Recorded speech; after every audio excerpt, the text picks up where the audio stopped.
ఆదివారం 5వ తేదీన కామారెడ్డి నుండి పాదయాత్ర ప్రారంభం కాబోతుంది. మరి కామారెడ్డి నుండి ఎందుకు అని అడుగుతున్నారు.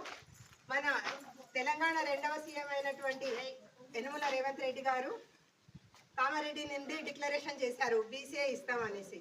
మరి 3 సంవత్సరాలు కావస్తుంది, ఇప్పటి వరకు కూడా మనం ఎక్కడేసిన గొంగడు అక్కడే ఉంది. ఎలాంటి హామీ కూడా ఇవ్వడం లేదు, స్టేట్మెంట్ ఇవ్వడం లేదు మన ముఖ్యమంత్రి గారు. అందుకనే ఈ నెల 5వ తేదీన కామారెడ్డి నుండి పాదయాత్ర ప్రారంభం కాబోతుంది. కాబట్టి ప్రతి ఒక్క నాయకులారా, మీరు 10 మంది 20 మంది పోతే బాగుంటుందని భావిస్తున్నారు. మరి ఇంత పెద్ద నాయకులుండి ఆ నాయకులందరూ ముందుకొస్తే మీ వెంట లక్షల మంది కదులుతారు కదా. ఎందుకని ఎన్ని సంవత్సరాలు పడుతుంది బీసీఏ రావడానికి? అంటే మనం సరి అయిన పద్ధతిలో పోరాటం చేయడం లేదని అనుకుంటున్నాను నేను. మరి ఇప్పుడు మన అదృష్టం కొలది ముఖ్యమంత్రి గారే మనకు బీసీఏ ఇంప్లిమెంట్ చేశారనే వాగ్దానం చేశారు. కాబట్టి ఇప్పటికైనా ప్రతి ఒక్క నాయకులందరూ, పెద్ద నాయకులు, కార్యకర్తలు, మరి పార్టీలకు అతీతంగా మనం పోరాటం చేయవలసిన అవసరం ఎంతో ఉంది. మన జాతికి ఒక విద్యాపరంగా కానీ, ఉద్యోగ పరంగా కానీ, రాజకీయ పరంగా కానీ, మళ్ళీ చేపల చెరువుల పైన కానీ ఇలా ప్రతి ఒక్క దాంట్లో వెనుకబడి ఉన్నాం.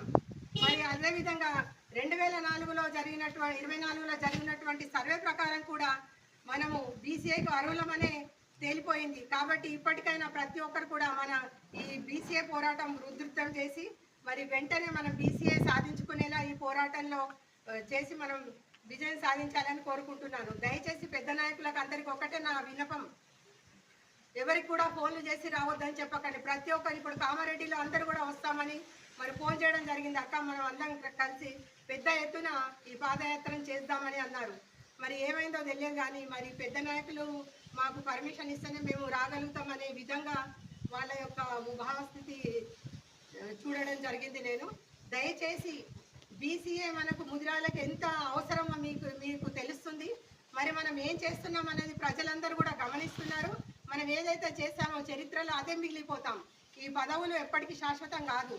ఎంత పిఎం నుంచి, సీఎం నుంచి, ఎమ్మెల్యే నుంచి, మంత్రి, ఎంపీ ప్రతి ఒక్కరు కూడా కొన్ని రోజుల మట్టుకే ఈ పదవులు ఉంటాయి. మనం ఏవైతే చేస్తున్నామో అదే చరిత్రలో నిలబడుతుంది.